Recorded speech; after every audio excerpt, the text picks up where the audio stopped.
now and rush for me. I say wine to the bass now, wine to the drum now, come out and rush for me. I say come now and rush for me. I say come now and rush for me. I say oh.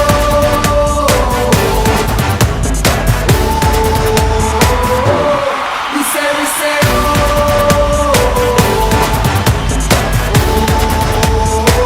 It's going down out on there.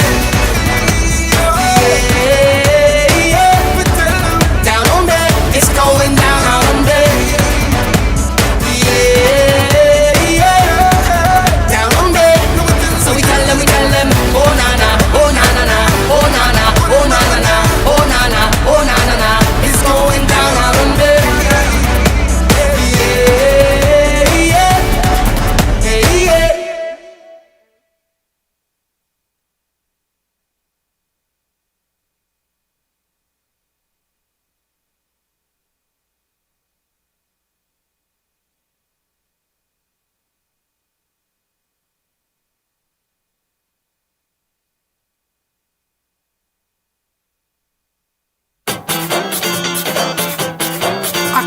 To party, it's regatta time.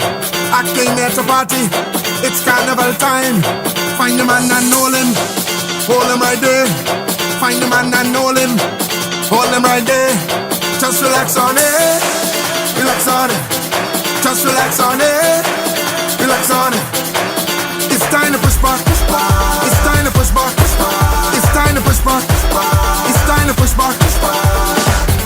I don't know about you, but I come to party. A bottle of rum in my hand and I'm feeling irate. Down in Bahamas, yeah, we always happy. Some people might say that we close to Trini, cause we not sushi and cake. Down there we just break and straight. Right now I'm feeling brand new. Wine into some junk and new. This is what I call a fat. Everybody get a boo.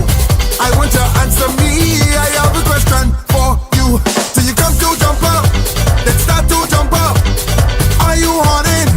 Then put your hands up. If you come to frolic and alcoholic, you got a legal body. It's start to party. I hear you, girl. My dude, I hear you coming for carnival. I hear you dance carry on, but I forgot a girl. Look now, let me see what you can do.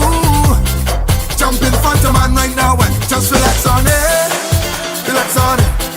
Just relax on it. Relax on it. It's time to push back. It's time to push back. It's time to push back. It's time to push back.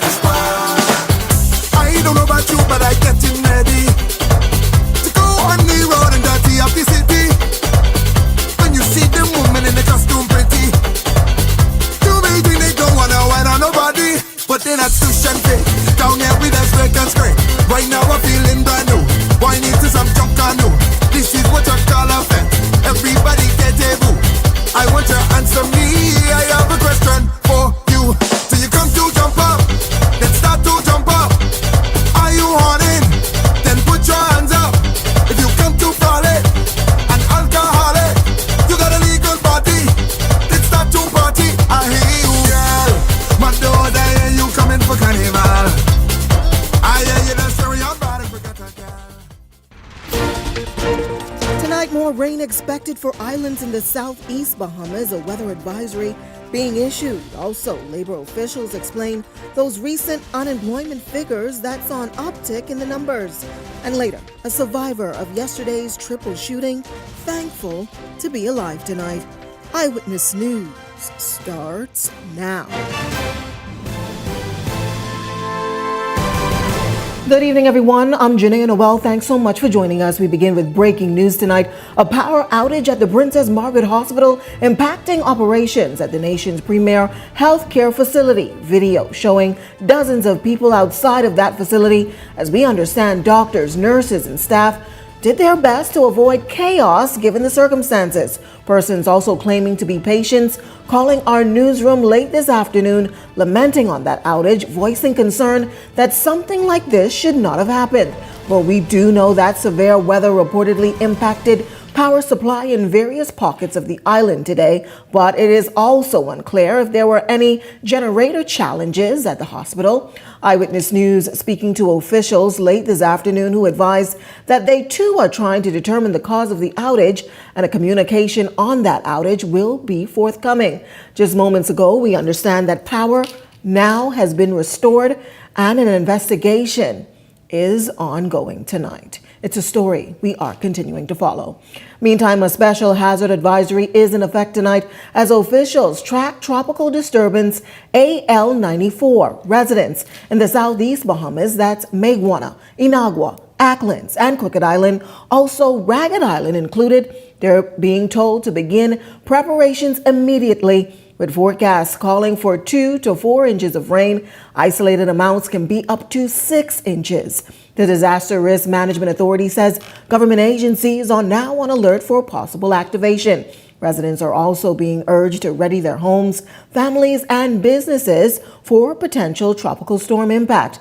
The Prime Minister has also reportedly directed the Ministry of Works to prepare assets for flooding, while the National Disaster Operations Committee and Family Island administrators are ready to act. Now, for official guidance on these storms and preparations, you're urged to visit getready.gov.bs.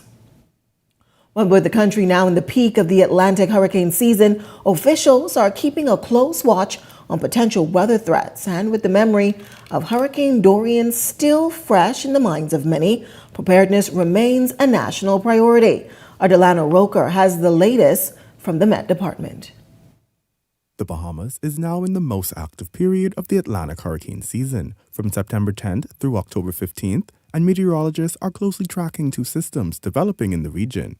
It comes 6 years after Hurricane Dorian left its mark on the country, and since then, the Bahamas has largely been spared from major storms. But tonight, officials say that could change. Deputy Director Jeffrey Green of the Department of Meteorology confirms that one of the systems in particular is showing growing signs. Right now, there are 2 tropical waves that are out there, and there's possible development of both of these waves. One has a 90% chance of forming well to the east of us. That is likely within the next 3 to 7 days to become a tropical system that will most likely not affect us. But there's a second disturbance that is a tropical wave that's now located near Puerto Rico that we are watching very closely, because that system will likely move in our area over the weekend. Green stressed that while the storm's path is still uncertain, the public should not wait until the last minute to prepare. So the one that's closest to us will move very close or over the Turks and Caicos Islands and the southeast Bahamas within the next 3 days or so, over the weekend or so. So we are advising people, be aware that the storm could develop. If you'll have to make quick preparations in terms of sheltering your homes and your businesses. And at Coral Harbor Base, Defense Force Captain Sonia Miller says the force is on alert and ready to mobilize if necessary. The Royal Bahamas Defense Force always remains ready to assist during times of national emergencies or crisis. We have our hurricane orders that speaks to our course of actions. We continue to monitor the Atlantic, and once we have reason to implement our hurricane plan, that is done automatically. I've had my initial briefing with the base yesterday, and all of our teams and our heads of departments, they know what is required of them, and they are standing by. Officials are urging residents to review their hurricane plans, stock up on emergency supplies, and follow official updates as the season continues. Delana Roker, Eyewitness News. On to some other news tonight. Public Service and Labor Minister Pia Glover-Roll pushing back on the latest unemployment figures, which the minister says is not reflective of the current state of the labor market. Her response coming on the heels of a survey by the Bahamas National Statistical Institute's labor force, which showed unemployment rising to some 10.8% in the first quarter of the year when compared to 7.2% in the third quarter in 2024, the lowest in more than 2 decades. We acknowledge the findings of the BNSI Labor Force Survey for the first quarter of 2025, which indicates that an unemployment rate of 10.8% for the first quarter of 2025, after employment had fallen to an over 20-year low of 7.2% in the third quarter of 2024. But we certainly remain committed to expanding employment opportunities for Bahamians. The survey was conducted between January and March, which reflects the cyclical contractions within the labor market that are due to seasonal layoffs, as well as the wider trends in the construction and tourism industries. But during that time, labor force participation had actually increased from 74.8% in late 2024 to 76% in early 2025. So we're finding that it's not simply that jobs are unavailable. Hundreds of openings exist right in our Department of Labor database that we have simply been unable to fill. So the real challenge lies in building and aligning the skills of our workforce or the citizens that are job seekers with the opportunities that are on offer. Meanwhile, the opposition Free National Movement dismissing government's defense, the former State Minister for Finance, Kwesi Thompson, arguing tonight that the report shows that the country's economy is failing while many struggling Bahamians are grappling with unemployment coupled with inflationary pressures. The Bahamas National Statistical Institute reported today that in less than 1 year, the Bahamian economy has lost 5,571 jobs. This is devastating news. Between the third quarter of last year and the first quarter of this year, the number of employed Bahamians dropped from 220,296 to 214,725. The Bahamian economy has been put into reverse. Just as troubling, the BNSI highlighted that 65,000 people are classified as underemployed, managing only to find what the BNSI calls part-time employment. This is almost 1 in every 3 employed persons in the country. 4 years later, the utter failure of the PLP's stewardship of the Bahamian economy is written plain. Well, Eyewitness News turning to social media, posing the question, what do you think is the main driver of the rising unemployment figures? 3% of participants voted a slowing economy, 42% voted lack of job creation in diverse industries, and 48% voted a skills gap or education mismatch. 7% voted other, with comments of corporate greed and illegal migration. In news from the Crime Beat tonight, 3 women are in hospital after reportedly inhaling fumes at a breakfast stand where they were employed on Farrington Road. According to police, shortly after 8 a.m., one of the female staff members observed unresponsive inside the establishment.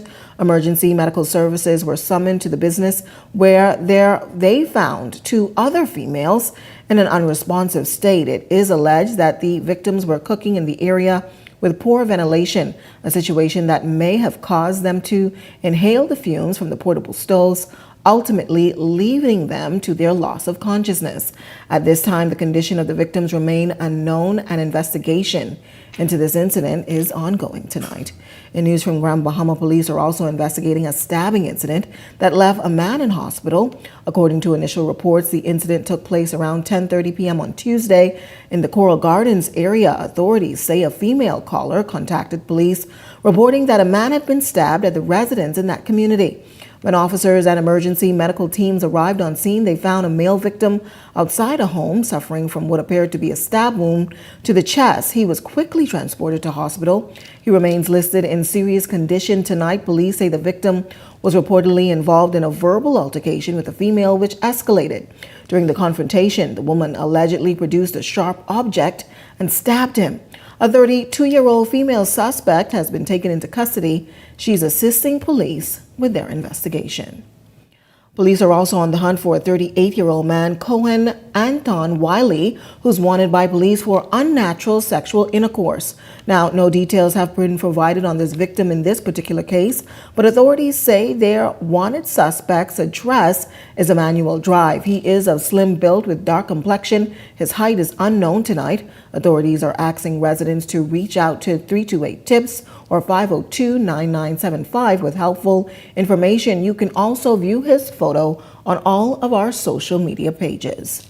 Well, with Bahamas Pride Month set to take place in October, celebrating the LGBTQIA plus community here in the country, the Bahamas Christian Council President Bishop Belton Fernandez says the community is well within their rights to host their festivities, and he says the council will not object or interrupt.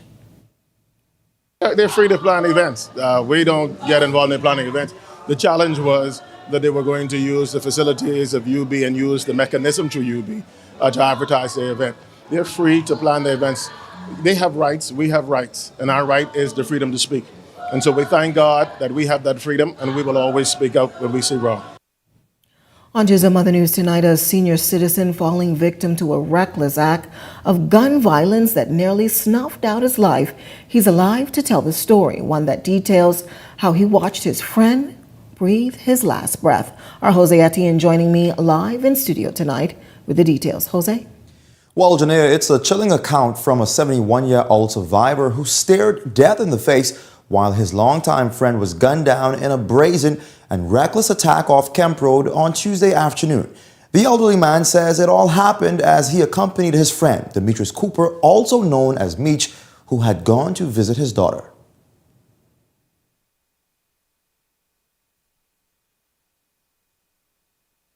As we were 10 foot off the road, a car stopped. When I turned around, when I turned to look, there were two guns in the car pointing at us. Time I look at him, they started to shoot. In an instant, the sound of gunfire shattered what was meant to be family time. Bullets sprayed the area, leaving the elderly man wounded and his friend fatally struck. I bleeding. I said, Meech, I get shot. I said, but you get shot too, boy. You get shot in the back. So I said, well, get up. All he do is shake your head once, twice, 3 times. I said, get up. Then he stopped shaking. All I look at him, I said, boy, I said, Meech dead, boy. Police later confirming that a third victim, Eric Smith, also died in hospital. Relatives say he was shot in the head during the crossfire. Tonight, the survivor bears the scars, a bandaged hand, marking where a bullet tore through. Yet he says he's grateful just to be alive. I give God praise and thanks for that too, okay? Because, hey, without, I don't know, it's like a miracle has happened sometime and God work in mysterious way. I guess that they might pull in my time here because I was a peacemaker, a man with good heart. Authorities reveal the intended targets escaped unscathed. Credible sources tell us they are related to a slain gang leader. Meanwhile, the area's Member of Parliament, National Security Minister Wayne Monroe, is condemning the attack. No poverty, no lack of opportunity could excuse that. So it's just reprehensible. And there are people who know who these people are. And you may be content to sit down with them, but understand that when you know that and you keep these people around you, somebody may come for them, and then you can be caught up in the whole process. Now, officials say investigations are ongoing into this incident, which pushed the country's murder toll, according to our records, to 63 for the year. Janelle? Thanks so much, our Jose Etienne joining us live in studio tonight. Apologies, Jose. Meantime, Free National Movement candidate for Freetown, Lincoln Deal, calling yesterday's triple shooting heartbreaking, noting that there needs to be a greater collaboration between officials and residents to curb the crime wave that could potentially leave other families in Freetown and elsewhere struggling with grief. A young man lost his life. A mother lost her son, and the community, our community, lost a neighbor. And so tonight a family is grieving, and my heart and my prayers are with them. This isn't just a number. These are families, these are real people, and this cycle of crime must stop. No family should have to go through this kind of pain, and no community should have to live in fear. You know, we must continue to come together as neighbors, leaders, church, and law enforcement to stop the violence and try to bring peace back to our streets. I am committed to working with everyone in Freetown to find the solutions to make our community safer. And so tonight we mourn, but tomorrow we must continue the fight with the determination to bring real results and solutions to the fear of crime. Well, the Minister of National Security is warning Bahamians to stay clear of the drug trade or risk the deadly consequences. His comments come in the wake of recent U.S. bombings in regional waters targeting narcotic traffickers. Our Devontae Hanna is on the story. We'll be with Devontae momentarily. But in other news tonight, with no water at the newly opened institute in the nation's second city, teachers are calling for better conditions, and educational officials say it is out of their control. Our Lyndon Ritchie Jr. has the details tonight. Severe weather in Grand Bahama knocking out power and triggering water troubles at the newly opened Holmes Rock Junior School just 3 weeks after the campus finally opened its doors following a nearly decade-long delay. Deputy Director of Education for Grand Bahama, Michelle Boleg, confirmed that water pressure had been dropping from yesterday, but by Wednesday morning, the pipes ran dry. We did experience no water. So not only for the students, but also for the teachers. The decision was made that at 12 o'clock, school will be dismissed. The Bahamas Union of Teachers President Belinda Wilson weighing in, calling the outage unacceptable and demanding an urgent fix. No water to flush toilets, no water to wash hands. This is a health hazard and is nothing short of a disgrace. Officials say they understand the health and safety concerns that led to the early dismissal. And while reports circulated that teachers left students behind, Boleg clarified that parents were called and students who weren't picked up remained on campus under safety protocols. With concerns still swirling about the school's long-delayed infrastructure, Boleg had this message for critics. It had nothing to do with the structure of the school. It had to do with the weather, which is man-made. Education officials confirmed to Eyewitness News that water is back on at the Holmes Rock Junior and classes will resume as normal on Thursday. Linton Ritchie Jr., Eyewitness News. Well, as we said earlier, the Minister of National Security is warning Bahamians to stay clear of the drug trade or risk the deadly consequences. His comments coming on the heels of a recent U.S. bombing in regional waters that targeted alleged narcotic traffickers. Devontae Hanna is on the story tonight. If you don't want to risk being blown up by the Americans, stop trafficking drugs. This is the response of National Security Minister Wayne Munro after 3 vessels were bombed, killing 17 people in Caribbean waters at the command of United States President Donald Trump. He believes the vessels are involved in the illicit drug trade and has dubbed them narco-terrorists.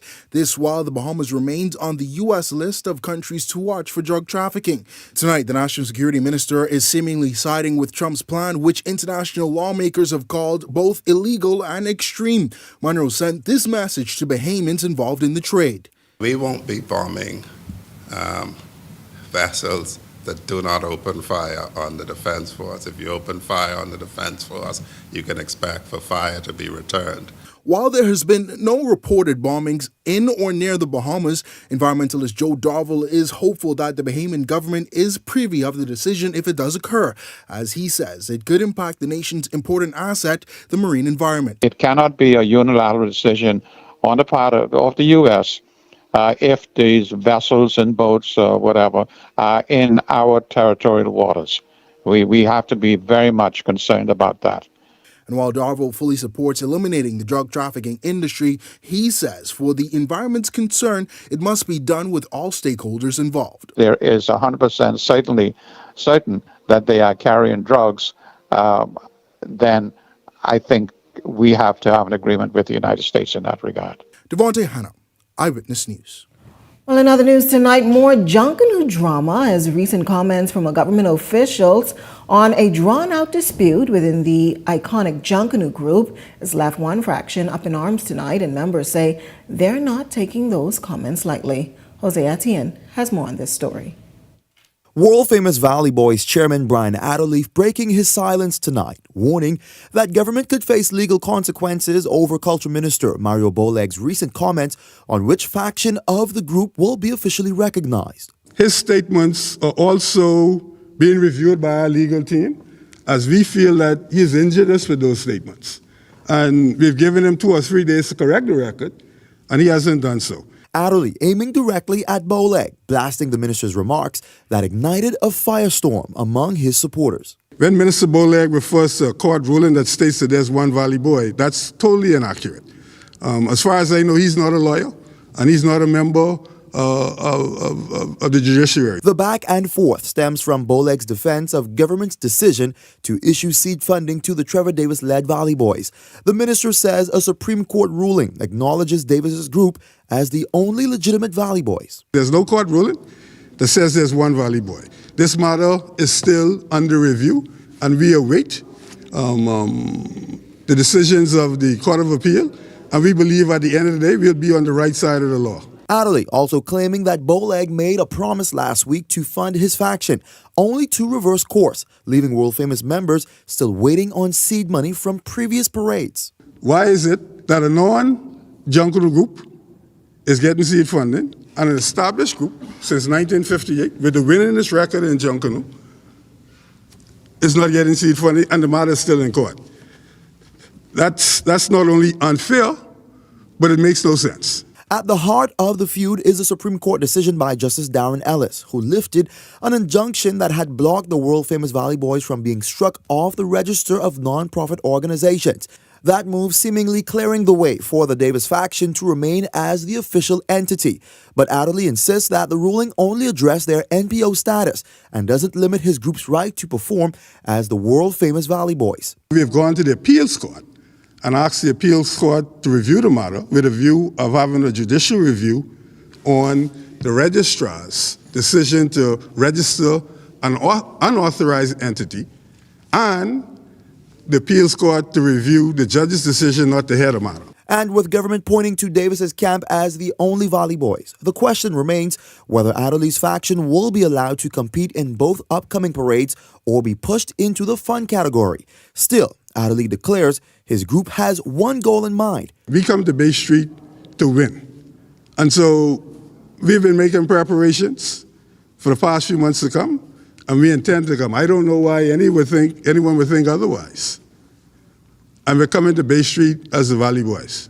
Jose Etienne, Eyewitness News. Well, Adderley is also voicing his objection to government's proposed Junkanoo Authority bill that officials hope to bring to Parliament once it resumes in October.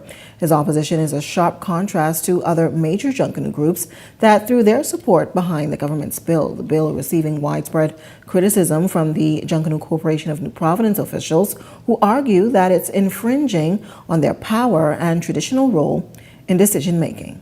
What national emergency there is with Junkanoo that requires the government to waste public resources on a Junkanoo Authority? What national emergency is there for the government to want to control Junkanoo? And in the initial statement that the JCMP made, the minister came back and said it's a constitutional responsibility for the government to deal with Junkanoo. Well, I've read the Constitution many times. I haven't seen Junkanoo in there, and so I don't know what constitutional responsibility he's referring to. And he then came out and said the JCMP and Junkanoo own Junkanoo, so then why the government trying to own it? Junkanoo is a creative thing. It's creative as hell. You can't legislate. You can't put creativity in an authority. Well, poaching in Bahamian waters is once again in the spotlight tonight. President of the National Fishing Association says Dominican fishermen are not only taking resources illegally, but some are allegedly doing so under the cover of Bahamian documents. Devontae Hanna joining me live in studio with the latest on this. Devontae? Well, Janea, the issue of immigration now spilling over into our waters. President of the National Fisheries Association, Keith Carroll, says Bahamian fishermen are being forced to compete on an uneven playing field. He alleges that Dominican fishermen are not only poaching in Bahamian waters, but are now operating under the guise of being Bahamians. And here's a look at some footage that we just got yesterday. This what we got to deal with. That's what we got to deal with here. Flecking poachers. Their 2-minute video shows what are purported to be poachers in waters being chased by Bahamian fishermen. The issue of poaching is one president of the National Fisheries Association, Keith Carroll, admits was under control for at least 2 years. Tonight, though, he claims Dominicans are finding new means to break the law. You have Dominicans in our country now fishing on Bahamian vessels with Bahamian passports. You could buy 100 Defense Force boats. That ain't gonna stop the problem. Is an allegation being staunchly opposed by the chief passport officer, Nicholas Simonet, who is encouraging anyone with information in relation to passport fraud to file reports. We currently have no report of Dominican stolen passport, but what I would say is that every passport issued is issued to somebody who is a Bahamian or purporting to be a Bahamian. Meantime, Carroll is arguing that while Bahamian fishermen are restricted by quotas, licensing fees, and seasonal limits, Dominicans are managing to bypass the rules, especially with the advancement of technology such as Starlinks, allowing them to communicate at sea. They can monitor what's going on in the Bahamas with the Defense Force and send information home to let the people know when it's good and when it's safe to come in. Because that's, like I said, we had this problem almost stop, and all of a sudden they just start showing back up. He says the economic fallout is being felt across the country, especially in islands that are supported by the fishing industry, prompting calls for stronger penalties if anyone is found breaking the law. I know one thing. The Minister of National Security need to know what he can do about these American boats that come in our country. That's what he got to focus on. Well, as you heard there, Carroll is urging the government to clamp down on the alleged loopholes and to ensure that the country's resources remain in the hands of Bahamians. And again, the Passport Office is calling on Bahamians to report instances of fraud. That is, he says it's the only way to clamp down on cases such as these. Janelle? Thanks so much, Devontae. Hannah, also a follow-up to that story. We understand that many Bahamian women are said to be marrying Dominican fishermen as story. We are continuing to follow. Well, as local fishermen continue to be vocal about sightings of poachers and illegal fishing charters, Commodore of the Royal Bahamas Defense Force, Floyd Moxey, says Marines are keeping a watchful eye and will not allow foreigners to tap into the pockets of Bahamian fishermen. We realize that we have illegal fishing from fishermen out of North America, and we are focusing on that in the northern Bahamas as well. And so our operation was conducted last week with the Marine Resources Department and Wild Aid, and that was successful in interdicting some fishes out of North America. And that is what we'll continue to do, and we'll continue to up our antes on the Great Bahama Bank to deal with Dominican poachers as well.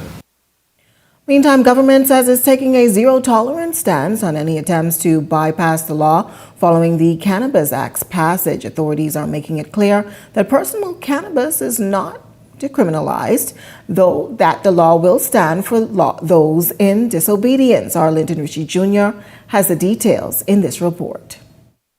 Law does not legalize cannabis. Cannabis possession is still a crime. It is not okay to smoke dope. Despite widespread belief that the 2024 Cannabis Act decriminalized small amounts of marijuana, officials are making it clear tonight possession is still a crime. National Security Minister Wayne Munro stressing that the law has not yet been fully gazetted, meaning offenders can and will still be prosecuted. This comes after Cannabis Authority Chairman Dr. Linwood Brown, in a recent article published in the Tribune, accused government of allowing possession cases to remain prosecutable, even though the act was passed last year. The Cannabis Act makes provision for possession of up to 30 grams to be handled by a fixed fine instead of a criminal record. But until those sections are formally gazetted, authorities say the courts will continue to see these cases. The parts of the act that have been brought in force are parts 1 and 2 and sections 76, 77, 78, and 82. Meanwhile, Agriculture Minister Jomo Campbell confirmed progress is being made to identify land for approved farmers to grow the plant for medical and religious use. There are 5 areas right now under consideration. This particular industry won't be as simple as just farming in the ground, so we're doing soil evaluation, etc. with the likes to ensure that the best location is picked. And for those thinking they can slip past the law, Minister Munro had this warning. So if you're smoking dope, you still ain't going to be able to be recruited to any of the armed forces. people can still drug test you and you can't get jobs if you fail drug tests. As for when fixed penalties will officially take effect, officials say that power rests with the health minister, Dr. Michael Darville, who would have to bring it to cabinet before tabling. Linton Ritchie Jr., Eyewitness News. Well, leader and national chair of the Coalition of Independents, Lincoln Bain and Charlotte Green, they say they were reportedly called in for questioning by authorities Wednesday afternoon in connection to claims that the government is allegedly selling passports. This comes weeks after the Ministry of Foreign Affairs released a statement calling for an investigation to be launched into Green's claims. And today, the COI national chairman, he doubled down tonight. Well, I stand by my statement.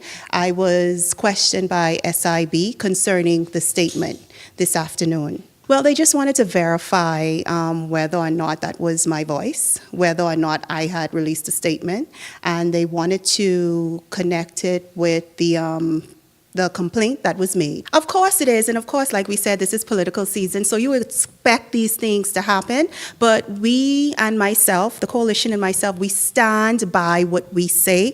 We always present the facts, we always present evidence. So it is in the hands of the authorities, and we're going to leave it for them to investigate. In a statement released by the Ministry of Foreign Affairs, officials say that the Minister, Fred Mitchell, has made no complaint, personal or otherwise, concerning Ms. Green or her statements. The records show that Ms. Green made a loose allegation relating to passports. According to that statement, leader of the COI, Lincoln Bain, says from his perspective, the move to take the claims to authorities is a political play. I think it's a travesty when political parties governing the country use the officials to do their bidding. I think it's wrong, it's evil, and you should not oppress your political opponents. And I think that anyone knows that. That's against international law. That's not what should be happening. It's like anyone who speaks up, they go after them. And this has been happening for a long time. And this is why Bahamians are so afraid of victimization. But it seems to us that every time we speak out on this immigration issue is when they come at us most. I think we have, over the last 2 decades that I've been doing this, and over the last 5 years that the COI has been doing this, you know that we don't say anything that we can't prove. We have a reputation for having the documents and doing real investigation. And so they asked Ms. Green if she has any documents to present to them, and she did that. Well, if you've got a news tip or if you've seen news in the making, call the ION News hotline 397-6397. We also invite you to send your letters to the editor for publication on all of our social media platforms, Eyewitness News Bahamas @gmail.com. And if you're watching on our Facebook or YouTube page, share your thoughts about today's stories in the comments section. We want to hear from you. We're just getting started in Eyewitness News tonight. But when we come back, the Ministry of Housing, they're addressing home ownership challenges. We've got that story coming up. And later tonight, a new contract is signed for a new warehouse. We've got the details on that right after this break. Hello, bonjour, hola, hello, ciao. No matter where your passport takes you, BTC roaming keeps you effortlessly connected. Enjoy seamless calls, lightning-fast data, and affordable roaming across the globe. No SIM swaps, no stress. Just one network, working everywhere. So go ahead, explore the world, and still be just a call away from home. Fill up box for all $30. The new KFC Fill-Up Box, serving 6 juicy pieces of chicken, 4 buttery biscuits, crispy fries to share, and 12 premium original recipe KFC nuggets, all packed into one crave-worthy box. So dig in and do whatever the crunch you want with the KFC Fill-Up Box. Only at KFC, it's finger-licking good. This September is a September to remember at Conrad Bahamas. Get 30% off all windows and doors all month long. We carry Hurricane Impact sliding windows and doors, Hurricane Impact casement windows and doors, as well as PVC windows and doors. Whether you're upgrading for style or preparing for hurricane season, now is the perfect time to save. Visit us today and take advantage of our biggest savings of the season only at Conrad Bahamas, exclusively at our locations in Freeport, Nassau, Abaco, and Eleuthera. Conrad Bahamas. Dream, design, deliver. At the Water and Sewage Corporation, safety and convenience are our top priorities. However, our meter readers face challenges that can make their job difficult. Locked gates to guard dogs sometimes leads to missed readings and estimated bills, which can be frustrating for you and us. That's why we're upgrading to digital meters. They bring safety, accuracy, and convenience to homes across the Bahamas. We can streamline data collection, reduce on-site visits, and provide more accurate bills with no more estimates. Digital meters also help detect leaks early, saving you from costly bills and reducing water waste. Soon, a user-friendly app will let you track your water usage, manage bills, and stay informed, all at your fingertips. Over the next year, we're rolling out digital meters nationwide, transforming how we serve you with a safer and cost-efficient water supply. To learn about our digital meters, visit our website or call us today. And don't forget to update your information at any of our locations.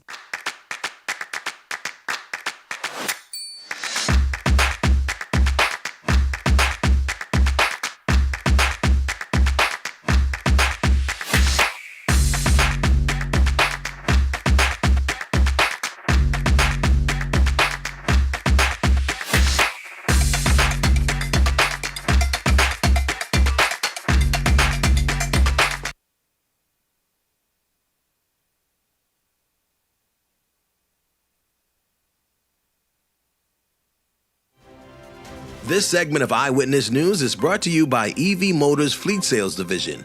For 2026 commercial vehicles, call 821-2403 today. Welcome back. Here's a look at your Eyewitness News gas tracker. You're getting the cheapest tonight at Esso and Rubis, both $5.48. Shell coming in at $5.49. Welcome back. You're watching Eyewitness News. Well, as rent continues to climb and the dream of home ownership slipping further out of reach for many Bahamians, the Ministry of Housing is pledging action tonight as the Bahamas Contractors Association is also weighing in on this housing crisis. Our Delano Roker has the details. Across the country, rent prices are on the rise, leaving families and young professionals struggling to find affordable options. Minister of Housing Keith Bell says government is aware of the crisis and is preparing to act. As it relates to rent, I've seen very recently a significant increase across the board of landlords going up on rents. And I've spoken to the Minister Alcides, who's responsible for rent and rent control. We're looking at some provisions. We're looking at an amendment to the legislation. And I anticipate that perhaps very soon that the minister will be bringing some provisions or some legislation to ensure that tenants are not disadvantaged, but at the same time, we protect the rights of landlords as well. Because it's a very significant investment, but we don't want where landlords just arbitrarily go up on rents, as we have seen happening very recently. Some have called for a modern approach, vertical living through high-rise developments. But Minister Bell admits the concept may be ahead of its time for the Bahamas. Well, we have explored it, and again, I guess I suspect that we would need to use the Bahamas Contractors Association as a springboard to really have town halls with persons. But Bahamians generally do not want high-rise buildings. They don't want to live in a high-rise. It does not necessarily fit into our landscape. We are a small island state. But again, given the fact that Nassau is just 21/7, 3/4 of the population live in the province, we're going to have to find some alternative solution or going back to the island, get the population to move back to the family islands, develop the family islands more. President of the Bahamas Contractors Association, Leonard Sands, disagrees, insisting the country needs to start building upward sooner rather than later. I think that's the future. I think Bahamians need to appreciate that we're on a small island, 7/21, and while a lot of us have homes, not all of us will possibly be in a position to afford your house and land. I think the trend will be that more families are being more desirable living in city communities. Urban renewal will be high-rise or mid-rise buildings in communities we've known our entire lives. Still, Sands says he welcomes the move toward legislation, noting it must go hand in hand with strategic development. I think that's where legislation will start to have to look at. Okay, now that you have these mid-rise buildings with occupying more persons, and that's where they need to live, what Michael Village is doing is rent to own. So obviously there will be rent control. But if you take that outside the span, you have buildings that are renting, you need to look at, okay, You don't want someone to gouge a person because they are looking at this place as their home, and maybe they decide they don't want to ever own a home.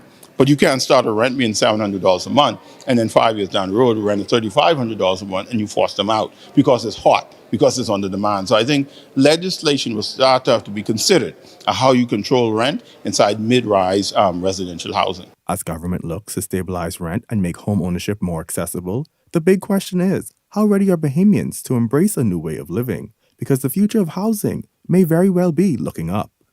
Delana Roker, Eyewitness News. Well, officials inking a $3.17 million contract to permit construction on Wednesday to build a warehouse storage facility on the HMBS Coral Harbor base. The warehouse is set to hold aircraft equipment supplies, clothing, dry goods, hurricane supplies, and office spaces for administration. The Minister of National Security, Wayne Monroe, bringing remarks at the signing, emphasizing what he says is government's commitment to modernize the armed forces. Marks the next significant milestone as we officially signed the contract for the construction of a 15,000 square foot supply storage building. The supply storage building represents the first phase in the long-term redevelopment of HMBS Coral Harbor Base. Upon completion of this structure, all storage spaces currently housed in the unfinished hotel will be relocated to the purpose-built facility. This phase of development also includes the acquisition of a marine travel lift, which will provide the capacity to dry dock the Royal Bahamas Defense Force vessels, greatly enhancing the operational readiness and sustainability of the fleet. The project is expected to begin in a few weeks, lasting for 12 months, employing some 20 to 50 persons. Monroe says the storage will be of a great resource to the organization. The construction of the supply storage building is therefore not just a single project. It is the continuation of a comprehensive, carefully phrased plan to modernize, expand, and strengthen the Royal Bahamas Defense Forces base, the primary base of operation. Still to come in Eyewitness News, a Bahamian model goes from construction site to the big stage. We've got the details on that, but first, a check on tonight's weather forecast.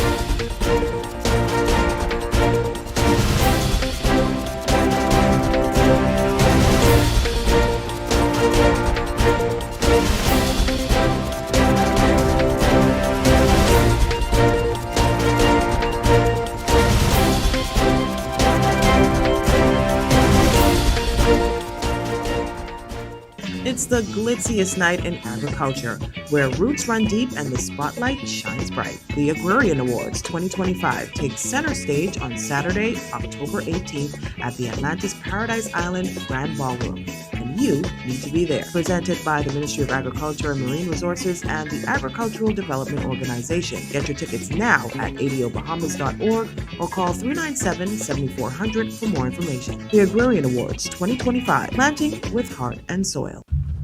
Stop, man, stop. Boy, it's hot today, boy. You see that? Mm-hmm. That's snowing.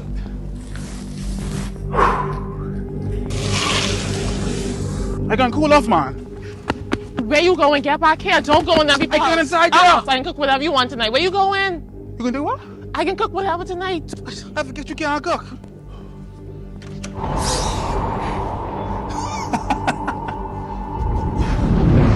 Step out the heat and enter Skypole. Expert installation, cool comfort, and reliable service. Brought to you by Discount AC and Supplies. Your one-stop shop for top-tier AC units.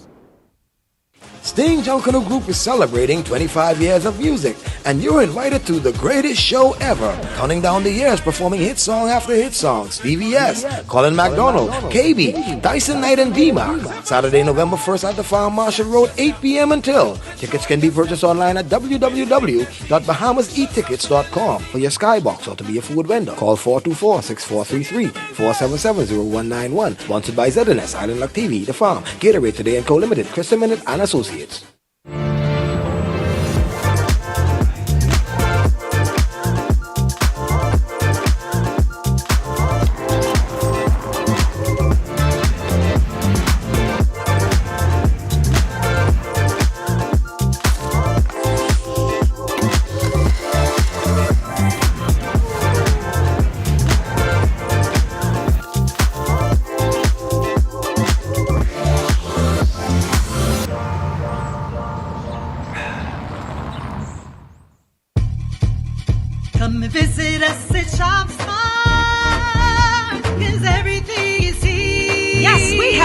for you. Toys, clothing, office supplies, appliances, custom cut blinds, bedding, drapes, and rugs. Come and visit us on Mackey Street, 2 blocks down from Wolf Road. Call us at 698-1052. Shop smart, and shop smart, and shop smart. Oh, everything is here.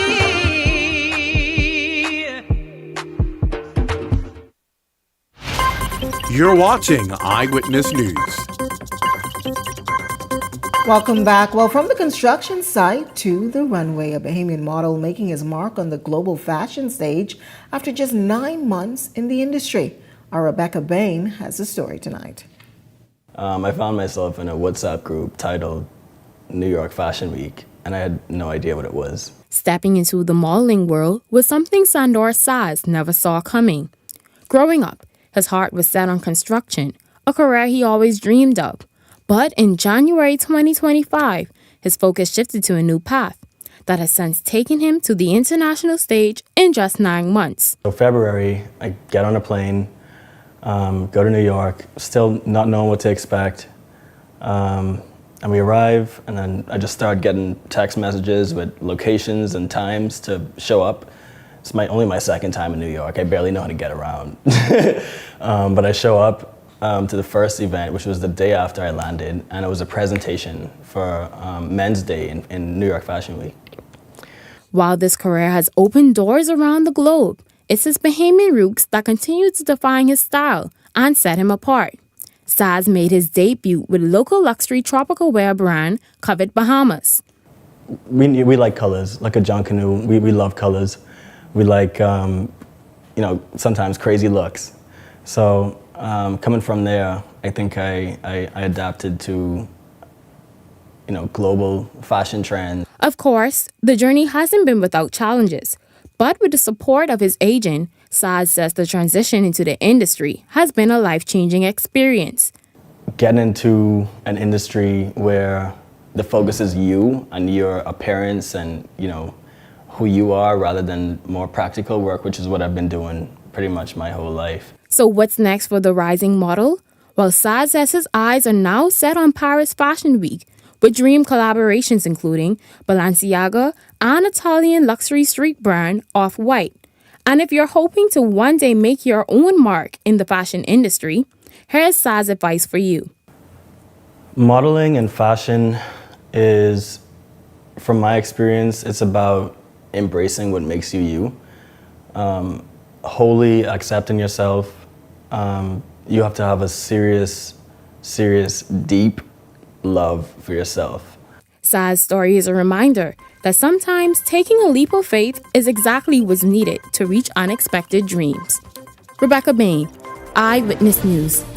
More news right after this break. Thanks, Rebecca.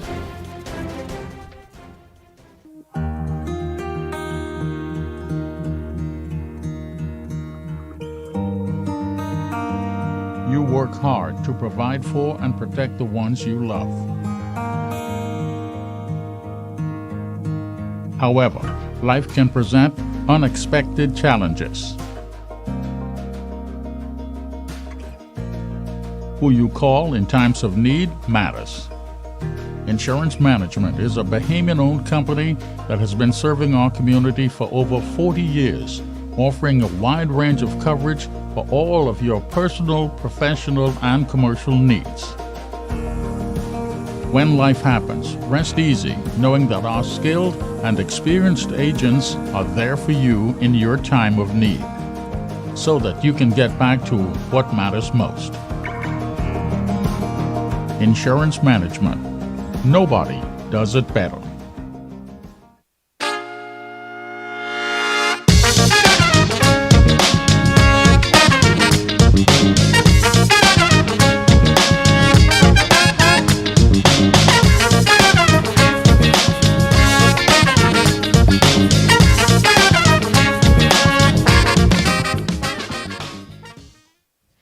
Ever feel like you're missing your own life because you're constantly running off to the bathroom? Do bladder leaks or pelvic discomfort have you up at night and affect your confidence in everyday life? Those days are over. At Frequency Vitality Center, we offer a solution.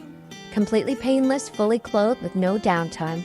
Perfect for men and women of any age, we help strengthen the pelvic floor muscles while you sit comfortably, improving bladder control, decreasing night waking, and much more. Strengthen your foundation and restore your confidence. It's me, Wednesday Addams. Your life just took a dark turn. I regret to inform you that I have devised the meal of misfortune with Wendy's. It's pure torture for your taste buds, with 4 nightmares dips of dread. Don't waste my time asking which ones you'll get. You must surrender to your fate. Enjoy the anguish.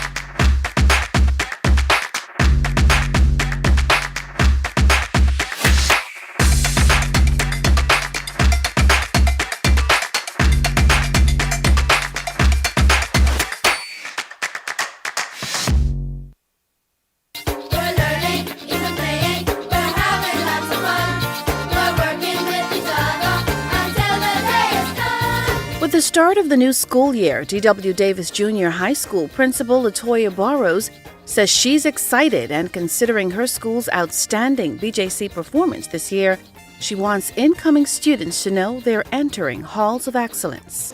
I think the 7th graders, despite being a little bit timid, a little bit shy, we had some activities for them, and so we were ready for them. So as they came in, they were able to spin the wheel, they were able to pick a prize from the punch board, they were able to take a photo, and so all of that helps with the experience for our new 7th graders, and to let them know that, hey, this is Royal Country, and we do things a little bit differently here. Our theme this year is moving forward with purpose, passion, and performance.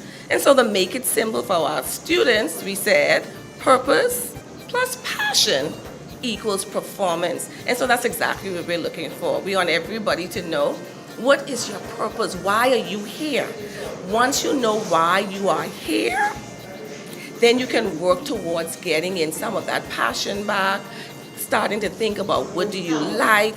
Teachers will begin to make sure offer experiences that are varied for our students, and then as a result, we're looking for an increase not only in our GPA but also in our BJC results. And this 9th grader says she's working towards just that. My goals are to achieve good BJC scores, and I'm looking forward to interacting with my peers and interacting with my fellow students of the school.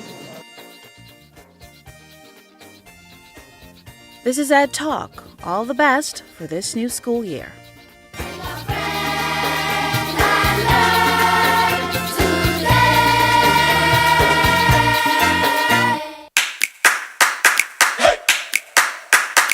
The fritter-fritter-in, all right? Bahamian culture is about community. And being a part of a community, we are supposed to help others, especially those who are less fortunate than we are. Hungry for more? Catch the Budget Gourmet Episode 2 on September 24th at 6 p.m. only on ILTV, Cable 224, and BTC Flow 112. Or watch on ILTV Facebook page. Eden Well has expanded their testing menu. We now offer blood work, drug screening, and so much more. Our hours of operation are Monday to Friday, 7 a.m. to 5 p.m., and Saturday, 8 a.m. to 1 p.m., located on 11 Madera Street. We are here for all of your laboratory needs, with fast and reliable lab work done by our friendly and knowledgeable staff. Let us help you take the needed steps to stay in the know about your health. Let's keep working towards a healthier you. Stay Eden Well. You're watching Eyewitness News. That wraps up news at this hour. Coming up and Beyond the Headlines with Shanique Miller, a look at all of today's top stories. That's coming up and Beyond the Headlines. It starts right after this. That does it for us here at Eyewitness News. It's certainly been a pleasure having you in our company tonight. On behalf of the entire news team, I'm Janae Nawal saying good night and be safe, everyone. Welcome to Paradise Premium Foods, where exceptional taste meets everyday convenience. Right in the heart of Hurricane Hole Plaza, Whether you're planning a beachside brunch, an intimate dinner, or simply restocking your favorites, we offer only the finest selection of local and imported goods, handpicked for quality, freshness, and flavor. At Paradise Premium Foods, shopping is effortless, service is personal, and every visit feels like a treat. From gourmet meals to go to organic essentials and indulgent treats, this is your neighborhood market elevated. Live well, eat better. Discover Paradise Premium Foods, now open at Hurricane Hole Plaza, Paradise Island. Paradise Premium Foods. Taste the difference.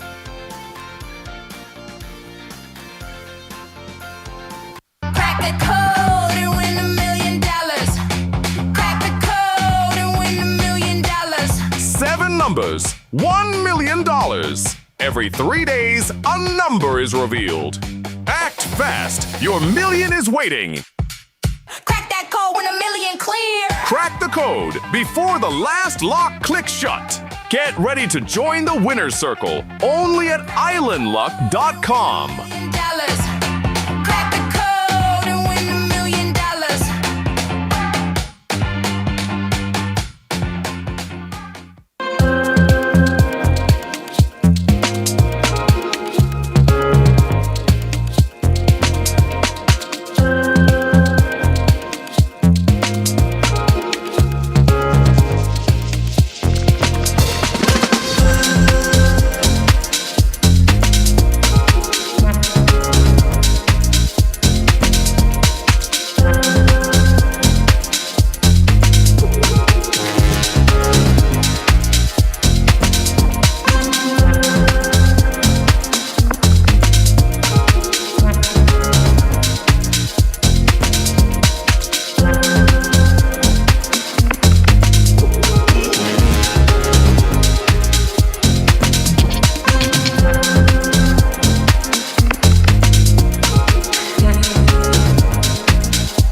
So you want a space, but not just any space. You need something with a little more potential. So how about 1,000 square feet of room to play with? Superb audio and video production capability, digital LED wall, full lighting grid, and about 124 seats to accommodate a full studio audience with so many other features. Make us your home for your next concert, conference, and so much more. Honestly, the possibilities are endless. Here at ILTV Studios, we'd love to bring your next event to life. So what do you say? Do you want our space?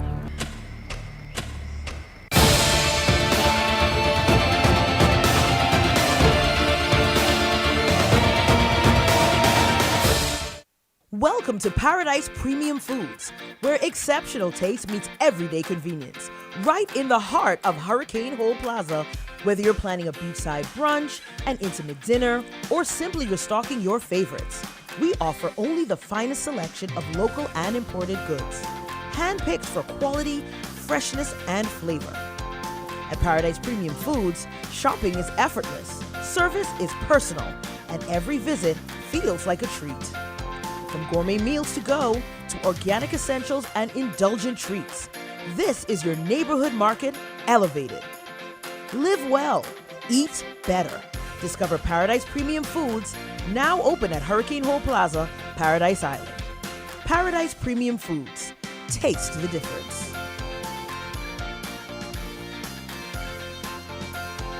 Crack the code and win $1 million. Crack the code and win $1 million. 7 numbers, $1 million. Every 3 days, a number is revealed. Act fast, your million is waiting. Crack that code, win $1 million clear. Crack the code before the last lock clicks shut. Get ready to join the winner's circle only at islandluck.com. Crack the code and win $1 million.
So you want a space.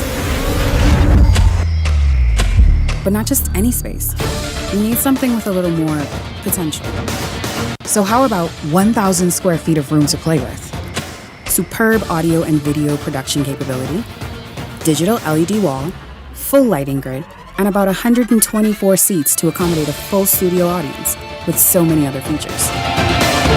Make us your home for your next concert, conference, and so much more. Honestly, the possibilities are endless. Here at ILTV Studios, we'd love to bring your next event to life. So what do you say? Do you want our space?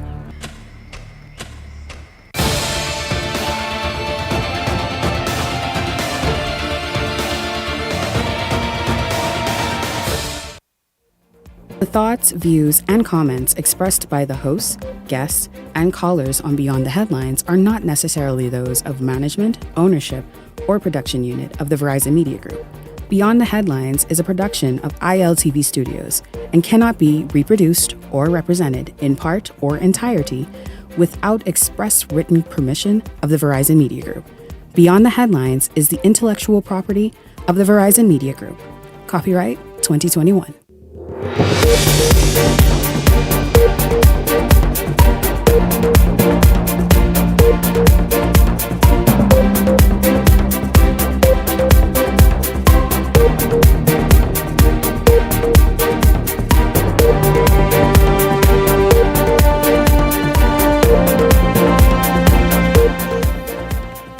Coming up tonight, 3 women hospitalized after being found unconscious at a roadside eatery this morning.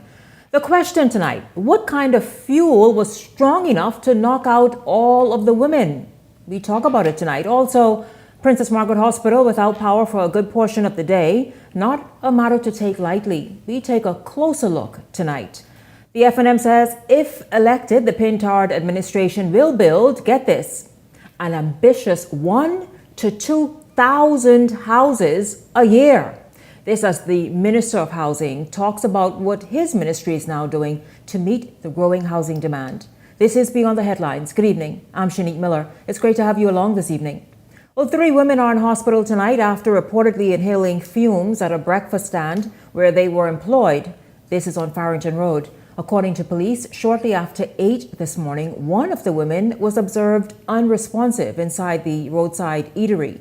Emergency medical services were called. The EMTs found an additional 2 women also in an unresponsive state. It is alleged that the victims were cooking in an area with poor ventilation, a situation that may have caused them to inhale fumes from the portable stoves, ultimately leading to their loss of consciousness.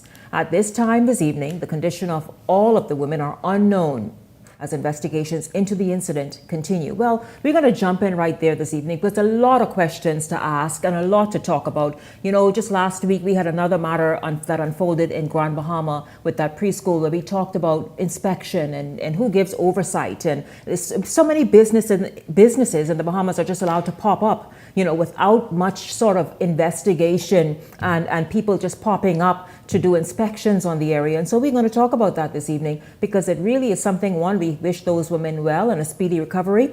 We hope that they recover fully and are able to get back out and live their lives. But it's a very serious issue that unfolded this morning. Welcome to Beyond the Headlines, our contributors, Gabrielle McKenzie-Eneas, Michael Turnquest, and Howard Johnson. Good evening to all of you. It's good to have you all here and welcome to the show. Good evening. Good evening, Shanique. Good evening, Bahamas. Welcome back. Good to be Welcome back. you. Welcome back. Yes. Good evening, Shanique. Good evening, Bahamas. Good evening to you, Howard. Thank you so much for being here as well. Let's just jump right in. Gabriella, I'll give you an opportunity. I mentioned inspections, and we have seen, they have dwindled significantly, but there are still several roadside eateries around the capital. This here could have been much worse, and again, we wish those women well. It seems like every other day there's something that shows us how lawless of a nation that we are, just operating without any code of conduct to do business. Business just goes on. And of course, we're probably just patronizing these places, not even knowing that these are the conditions.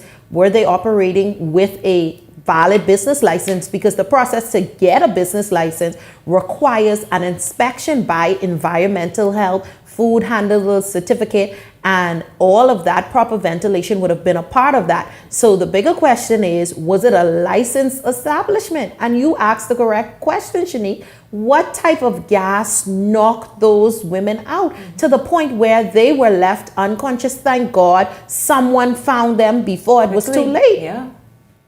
You know, Shanique, this happens to be the realm of the business that I'm in terms of the restaurant. And, you know, there's a lot of things to take into consideration when one is opening a restaurant. You know, I think Gabriel just spoke to the, the health inspection, your fire and safety, making sure proper ventilation is in place, making sure you have the right gas lines and they're coded, colored correctly, they're sealed properly, nothing's leaking. But the main thing for any kitchen is ventilation. Proper, the way that you create fumes, the way that you create heat, making sure you get that out and put that out to someplace that's safe. And a lot of times, and we have to really look at what happens inside the industry that that you're in. A lot of times the inspections are not carried out. Somebody might go and they might ask someone, hey, could you come take, no one ever comes and actually physically do the road trucks. Some of them are they're operating without licenses, some of them, but some of them, when they do, they're not properly inspected to make sure that certain things are working. So like fire suppression is in place. The ventilation is there in terms of how do they get the heat out of this truck, or the fumes out of the truck. And very small enclosed area. Yes, and you have things like the gas, for the propane, then you have the actual fumes from the truck or generator that they're running for electricity. So there's so much things when you're dealing with a mobile vehicle that makes it more toxic in terms of fumes that might come inside the kitchen. You're already dealing with propane gas, then you have generator diesel if they're running that, or they're just leaving the vehicle on. I mean, there's so many things to take into place, but at the end of the day, just the other day I was on Robinson Road and I saw an individual with a trolley and had all of the items spread out on the sidewalk, just selling, just stopped there, spread everything out, and I said, what are we coming to as a country? Man, what have we been? I mean, like we have been that. We've been those people who stop anywhere. You don't know if these people is there even like proper wash and clean your hands. How are you preparing this food to then serve and sell to people? And Bahamians flock to these areas because the breakfast used to be 99 cents. Perhaps now they're $1.99. No, not sure. Yeah. The breakfast at the roadside places, breakfast at these roadside places is between $4 and $5. Shanique, 99 cents. Been out the window. Gone. Howard Johnson, your thoughts?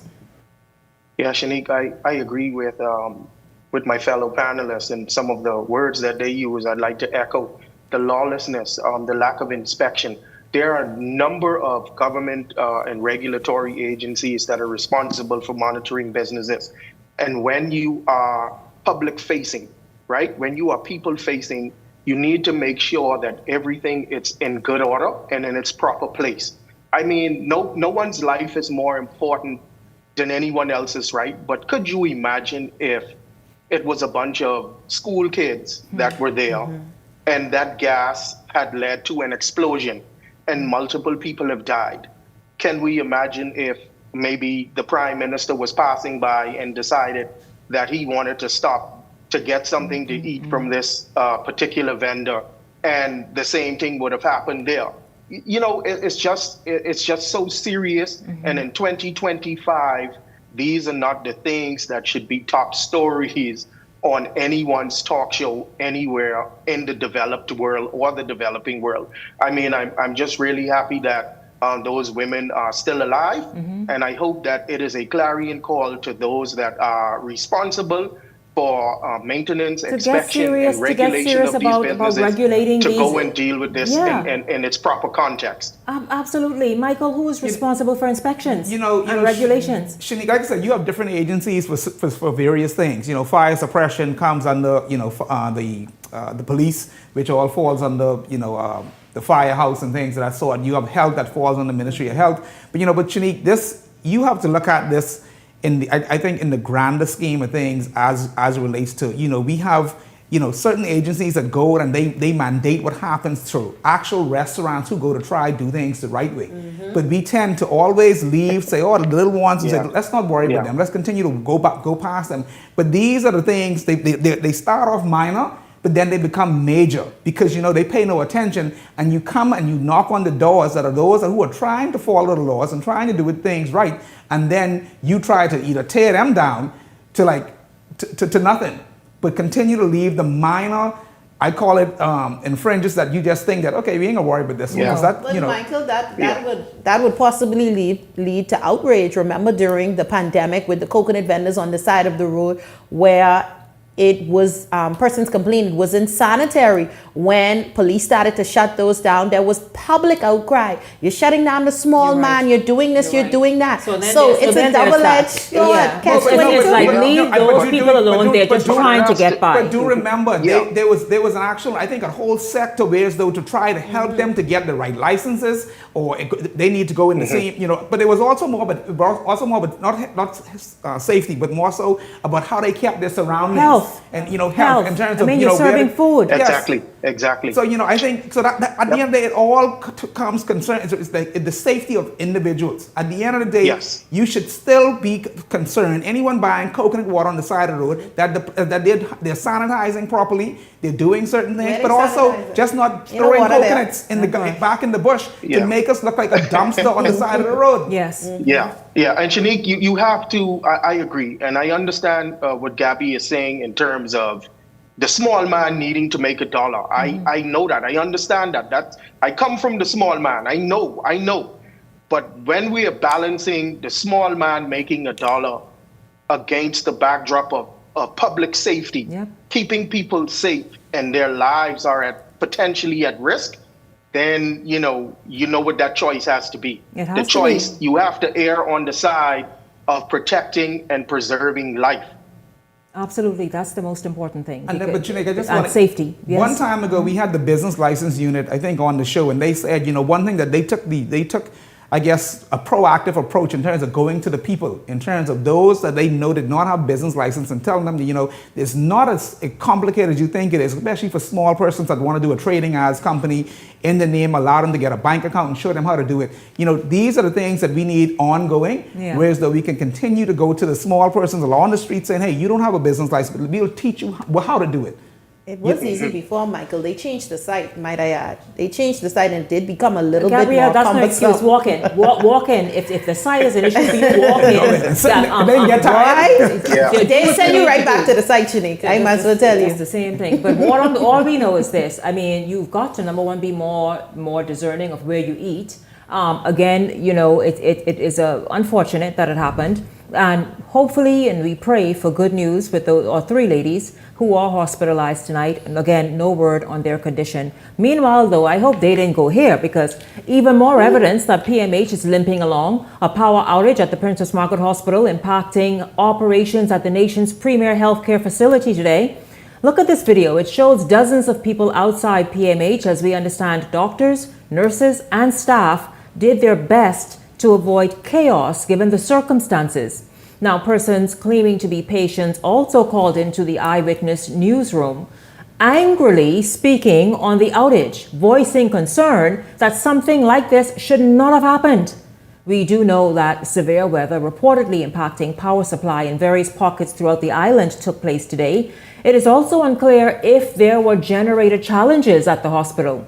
Eyewitness News spoke with officials who told us that they too are trying to determine the cause of the outage and that a communication on the outage will be forthcoming. Now, just moments ago, we understand that power, and this was before 7 that power was restored, and that is not a matter to be treated lightly. Gabrielle, Michael, Howard, there are a few places in the Bahamas that should never lose power. I would dare say Princess Margaret Hospital is is chief among them. Let's just talk about this, you all. We know that there's been talk about a new hospital and the necessity of that.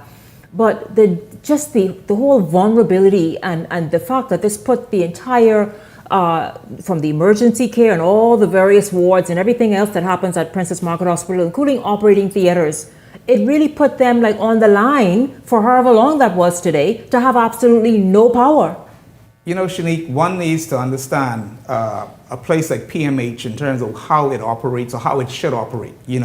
We always think of backup power as being generated. A place like PMH has more than just a generator. When they lose current, the first thing that they should go over to is to a UPS. All critical areas of PMH should have a battery backup supply, whereas the power never dips. Yeah. Whereas those certain areas in terms of lights, refrigerators, as much as it might sound, and also maybe not so much air conditioning, because your generator should come on maybe, I would say 20 seconds after your UPSs would have cut in, and then basically bring power back to the entire building, allowing your UPSs to, I guess, cool down or come back offline. But it now shows that, I think, and PHA, we all know PHA is responsible for PMH and a lot of other, critical services, clinics and things that are around the country. This isn't nothing new to PMH, PMH has been limping along for some time, whether it be on generator. They had certain areas where their UPSs were not either functioning or needed proper maintenance. The HVAC systems were not functioning the way they're supposed to, because they've been putting a lot of ductless units all throughout the place. They don't have the proper redundancy in place with N+1. So there's so much things We know that facility is, decades old, and there's been no real upkeep, no real money putting back into the product annually to keep it well maintained, and just to keep, even to bring things up modern, because this, I imagine that was there before independence, and it looks like it in most instances. A place like PMH should ensure that they have the top experts, whoever that may be on the island, to service generators, UPSs, HVAC systems, and we need to stop playing with things like this as relates to critical services, and stop just pinching here and there and giving this little one these are critical services we're talking about. They should have the Cadillacs of HVAC systems, the Cadillac of UPS systems, the Cadillac of generators. They should have a whole building management system that tells them when something is about to go offline, is not working, or needs fuel, etc., etc. But this is what we tend to keep. In our culture, we just don't know what maintenance is. We do not know it. I think this demands a response from both the director of PHA as well as the Minister of Health for those power to be offline for however long period of time. You have persons that are on ventilation, oxygen, dialysis patients. You have so many persons in the ICU, NICU. Just a loss of oxygen, even but for a few seconds, could have cost their lives. So I think the Bahamian public deserves an immediate response. And I want to know, where's our Minister of Health? Because there was a part that was supposed to be ordered some 6 weeks ago for something that broke down. 6 weeks later, there's some delay, one delay after the other. And like Michael mentioned, the health of the nation is the wealth of your nation. How you treat your people health-wise, how you nourish them, how you keep them, tells a lot about how much you value them. And the way our health system is operating, Bahamians are not valued much in this country. Listen, we're going to take a break. Howard, I don't know, you perhaps want to weigh in on that. You will weigh in. Michael, I'll tell you, there's someone is saying, Shanique, how are authorities supposed to know? Thank you for your comments, by the way, and participating tonight. How are authorities supposed to know when a vendor decides to bring in cheap oil as fuel for either to keep the truck powered up, or even the stoves, the mobile stoves running? It's just a whole lot. Quality assurance. But you see the people up there show up? Every department should have their quality assurance person to make sure people are doing their jobs and bringing in the right supplies. Absolutely. Beyond the Headlines is backward after this.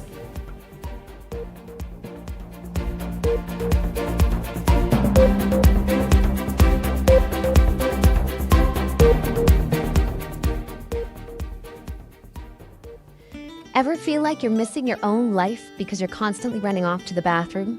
Do bladder leaks or pelvic discomfort have you up at night and affect your confidence in everyday life? Those days are over. At Frequency Vitality Center, we offer a solution. Completely painless, fully clothed with no downtime. Perfect for men and women of any age, we help strengthen the pelvic floor muscles while you sit comfortably, improving bladder control, decreasing night waking, and much more. Strengthen your foundation and restore your confidence. Crack the code and win $1 million. Crack the code and win $1 million. 7 numbers, $1 million. Every 3 days, a number is revealed. Act fast. Your million is waiting. Crack that code, win $1 million. and clear. Crack the code before the last lock clicks shut. Get ready to join the winner's circle only at islandluck.com. Dollars. Crack the code and win $1 million.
Beyond the Headlines is now introducing powerful TV advertising opportunities made just for you.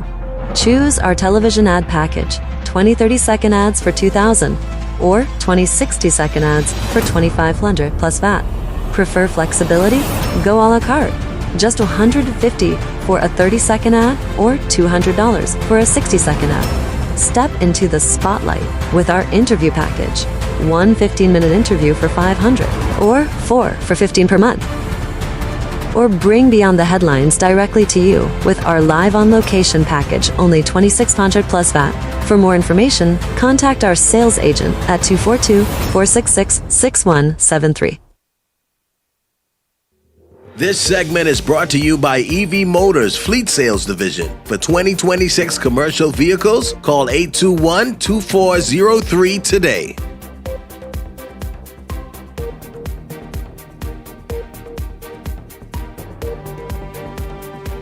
Welcome back to Beyond the Headlines. It's good to have you tuned in to the show. We were just before the break talking about Princess Margaret Hospital. Howard, I know you wanted to jump in about just the state of the hospital. Again, if you are just joining us, the hospital had a power outage for some time today. Not sure exactly how long that was, but certainly, of course, it brought, vital healthcare services to a standstill. We know that that hospital is always buzzing. It's a whole lot that happens there. It's the nation's premier facility, and as we discussed even during the break, as Gabrielle, you pointed out during our discussion during the break, listen, PMH, with all its issues that it's plagued with, it still has a reputation of being top in the country for neonatal care, the infants for that care. And so even that was put in jeopardy today. Howard?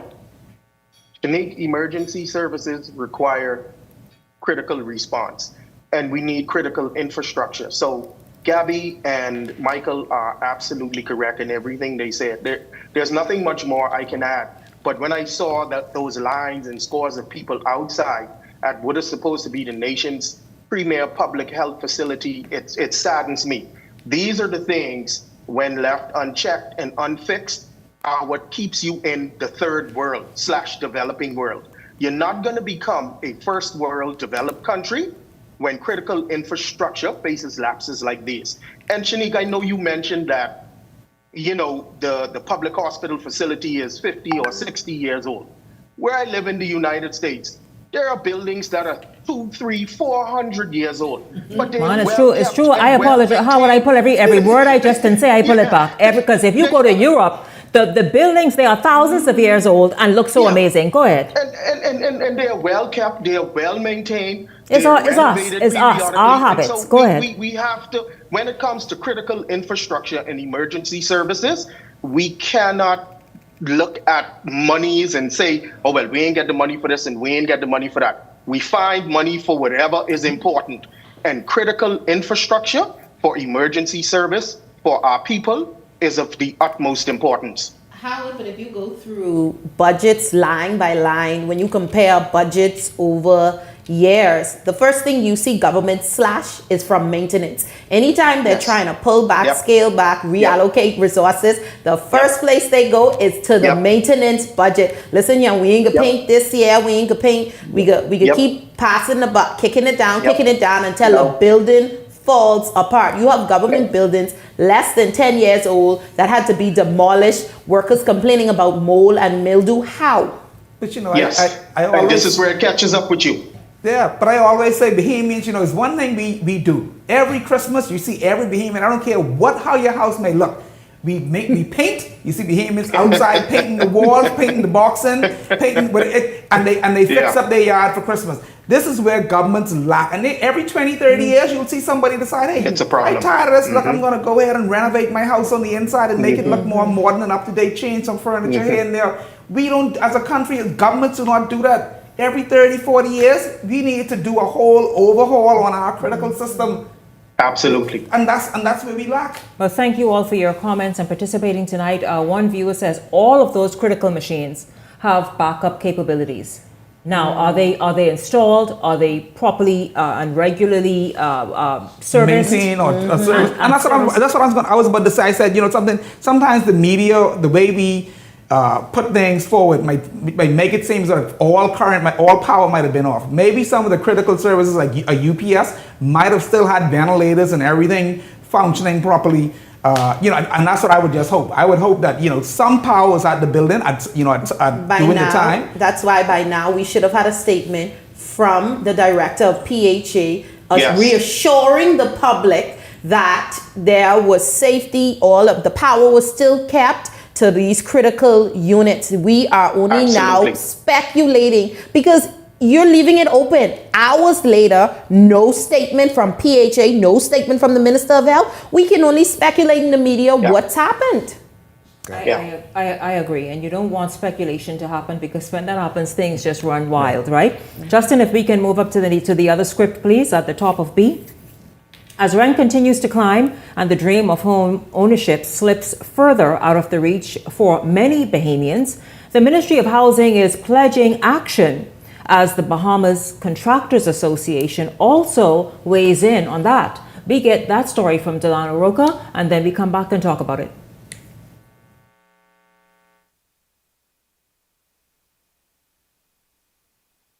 Across the country, rent prices are on the rise, leaving families and young professionals struggling to find affordable options. Minister of Housing Keith Bell says government is aware of the crisis and is preparing to act. As it relates to rent, I've seen very recently a significant increase across the board of landlords going up on rents. And I've spoken to the Minister Alquidas, who's responsible for rent and rent control. We're looking at some provisions. We're looking at an amendment to the legislation.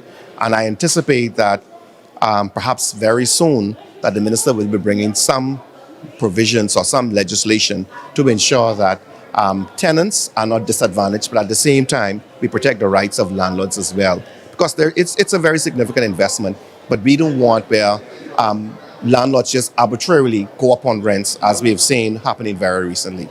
Some have called for a modern approach, vertical living through high-rise developments. But Minister Bell admits the concept may be ahead of its time for the Bahamas. Well, we have explored it, and again, I guess I suspect that we would need to use the Bahamas Contractors Association as a springboard to really have town halls with persons. But Bahamians generally do not want high-rise buildings. They don't want to live in a high-rise. It does not necessarily fit into our landscape. We are a small island state. But again, given the fact that Nassau is just 21/7, 3/4 of the population live in the province, we're going to have to find some alternative solution or going back to the island, get the population to move back to the family islands, develop the family islands more. President of the Bahamas Contractors Association, Leonard Sands, disagrees, insisting the country needs to start building upward sooner rather than later. I think that's the future. I think Bahamians need to appreciate that we're on a small island, 7 by 21. And while a lot of us have homes, not all of us will possibly be in a position to afford your house and land. I think the trend will be that more families are being more desirable living in city communities. Urban renewal will be high-rise or mid-rise buildings in communities we've known our entire lives. Still, Sands says he welcomes the move toward legislation, noting it must go hand in hand with strategic development. I think that's where legislation will start to have to look at. Okay, now that you have these mid-rise buildings with occupying more persons, and that's where they need to live, what Carmichael Village is doing is rent to own. So obviously there will be rent control. But if you take that outside the sphere and you have buildings that are renting, you need to look at, okay, you don't want someone to gouge a person because they are looking at this place as their home, and maybe they decide they don't want to ever own a home. But you can't start a rent being $700 a month, and then 5 years down the road, rent at $3,500 a month, and you force them out because it's hot, because it's under demand. So I think legislation will start to have to be considered how you control rent inside mid-rise residential housing. As government looks to stabilize rent and make home ownership more accessible, the big question is, how ready are Bahamians to embrace a new way of living? Because the future of housing may very well be looking up. Delana Roker, Eyewitness News. Well, I'll tell you, Gabrielle, Michael, and Howard, I saw just yesterday videos from, just as you know, shared WhatsApp is the next media.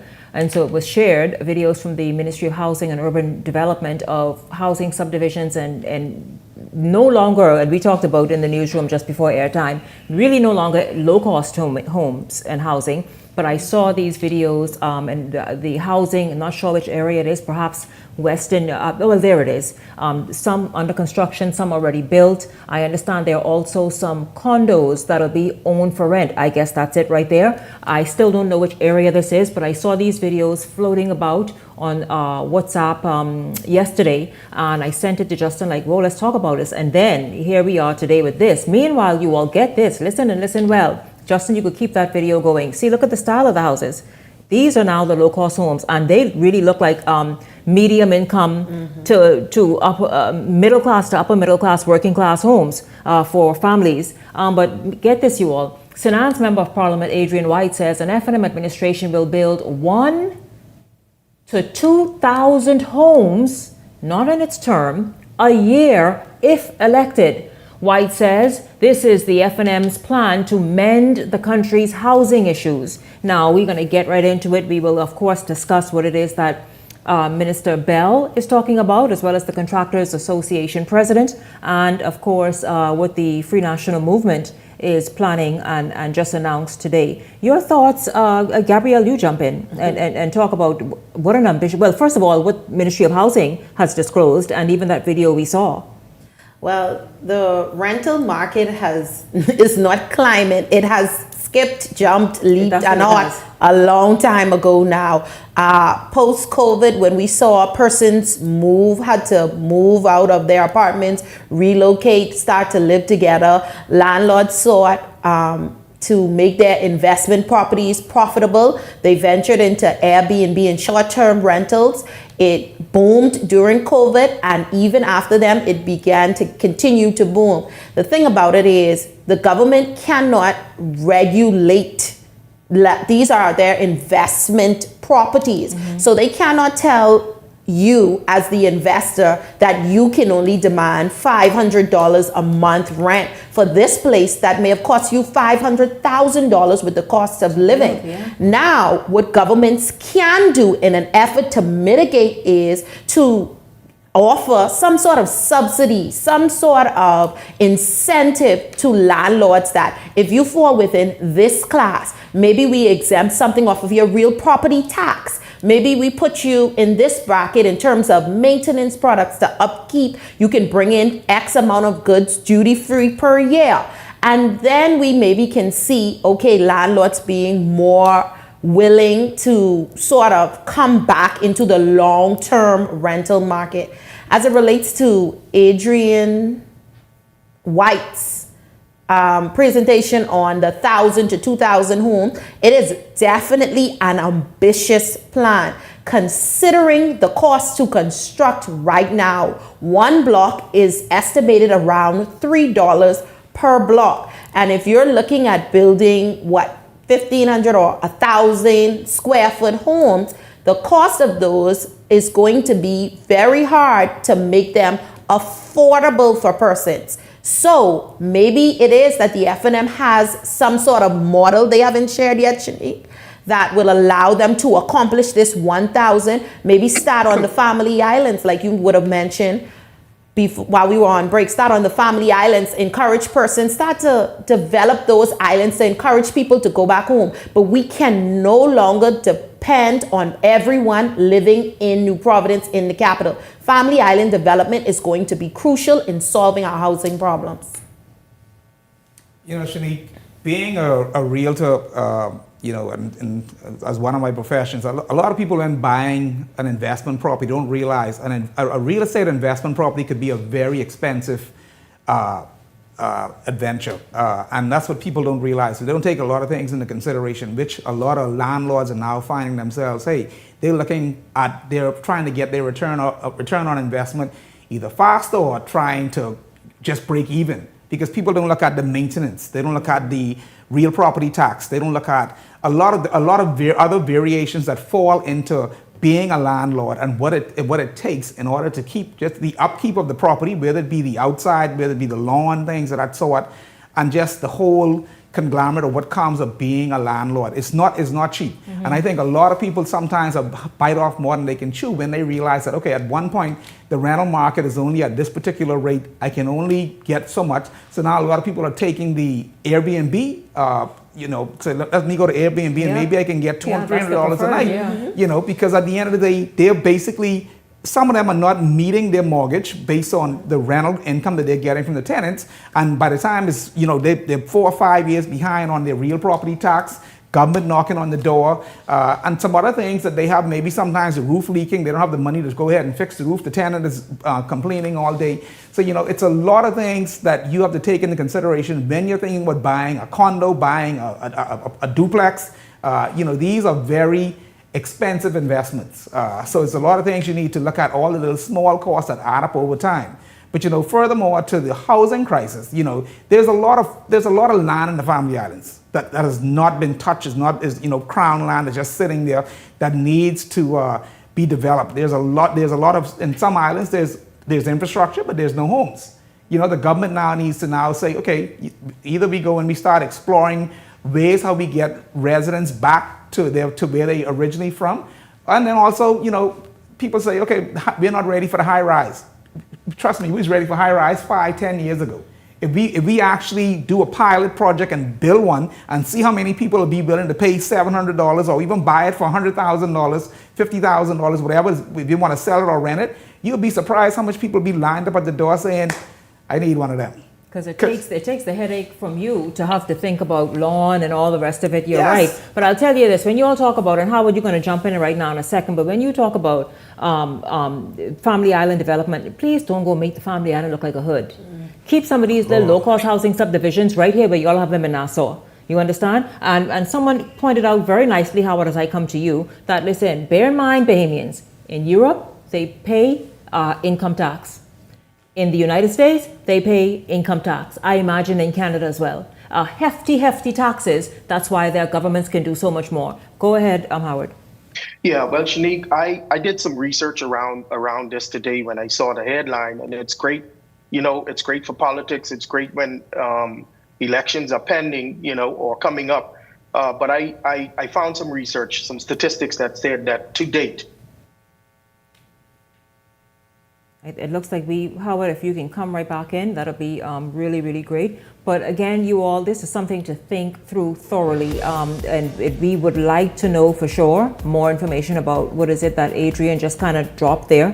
And maybe to see how the response would be. A teaser. Yeah, a teaser to see how the response would be. But you know, I'll tell you, home ownership, having somewhere dependable and safe to live and secure and that offers a good quality of life is a serious matter now. It's a right that many people are denied. I mean, listen, if the United States is grappling with this, that's why they are clamping down on this illegal immigration issue, simply because the illegal immigrants were living in the places that the citizens should have had access to. So housing is an issue everywhere right now, and many governments are grappling on how to address it. I thank you both very much. To Gabrielle McKenzie Eneas, to Michael Turnquest, and of course Howard Johnson, who we just lost a minute ago.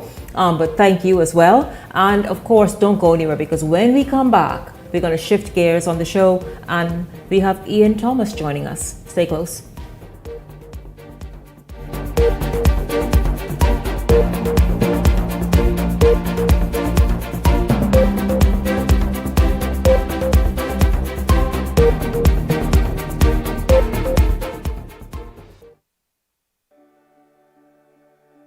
We have to be mindful that as much as we want touristic development, what impacts the fishery? Over-coastal development, destruction of mangroves, overzealousness of the industry. We have a new movement called do-it-yourself fishing. That is anglers who come to the Bahamas, they don't engage in hiring a guide.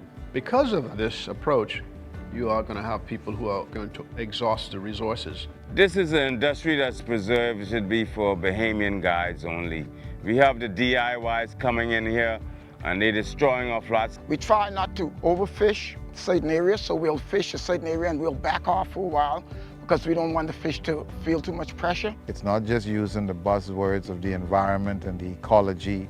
The tourists can be educated that the more you support local ownership, people are doing it obviously the right way, the more the economic circulation in the communities. I think the most critical thing is accountability, and that accountability by way of legislation, both the Act and regulations to govern fly fishing in the Commonwealth of the Bahamas. I look at conservation efforts and the regulation that I've seen to protect the industry that's in the developed world. All of those jurisdictions have implemented strong regulation to protect their fisheries. We are way behind, but we do have a movement and a consciousness. We know where we need to be. Those are our resources, and we have to make an exerted effort to protect it because that's the only gift that we have been given. And if we don't protect that, then we lose everything. Building the lodge, I understood clearly the mission to continue what my father started. From this lodge, it has served as the headquarters. We finally got legislation passed in 2016, and it legitimized the guiding profession. We pushed to get the program established into BAMSI in the training of the next generation of guides, but it extends way beyond that. We need more Bahamians in the industry who are doing the research to provide the information to the industry, that is to fishermen and to everybody who benefits from the resources. We don't know the resources in this country. We grew up just hearing about sun, sand, and sea. It is going to be through education and awareness, whether it's within our schools, whether it's in our communities, to conserve the environment, that is going to sustain the fly fishing industry. Well, the future of fly fishing in the company, I think fly fishing is a very, very unique spot. I think it's going to get better because the guides are now being all certified. They're all getting proper knowledge of handling and how to run the whole system. If you're a youngster and you want to get into this, it's a job like any other job. You got to live it. You got to love it. Young entrepreneurs coming in, you want that kind of interest. You want that kind of drive and desire. You want to carry that. You want to become the product.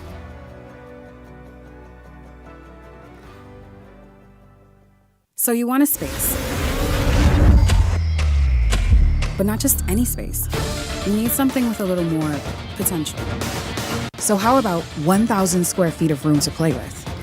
Superb audio and video production capability, digital LED wall, full lighting grid, and about 124 seats to accommodate a full studio audience with so many other features. Make us your home for your next concert, conference, and so much more. Honestly, the possibilities are endless. Here at ILTV Studios, we'd love to bring your next event to life. So what do you say? Do you want our space?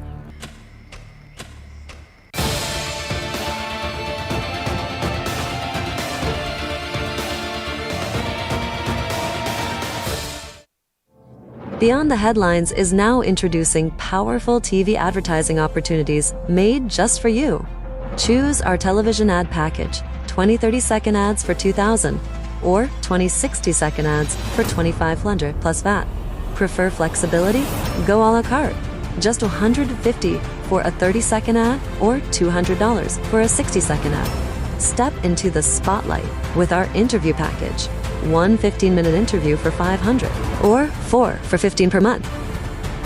Or bring Beyond the Headlines directly to you with our live on location package, only $2,600 plus VAT. For more information, contact our sales agent at 242-466-6173. This segment is brought to you by EV Motors Fleet Sales Division. For 2026 commercial vehicles, call 821-2403 today.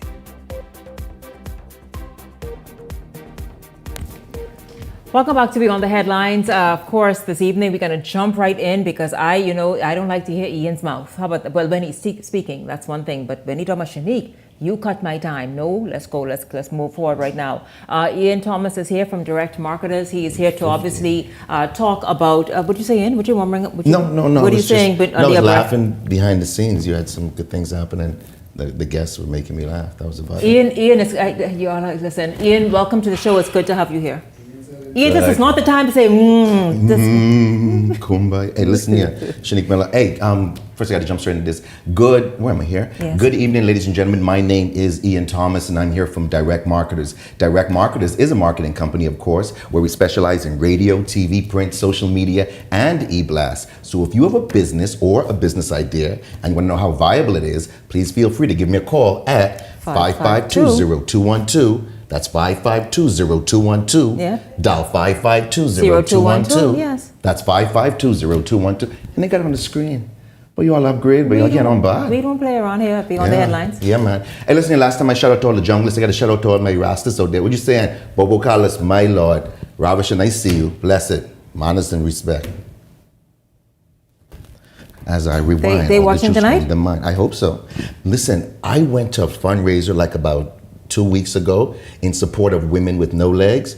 I'm telling you, in less than an hour, that place was crawling with chicks. But I gotta just go straight into this, forget about that. Skyview CCTV.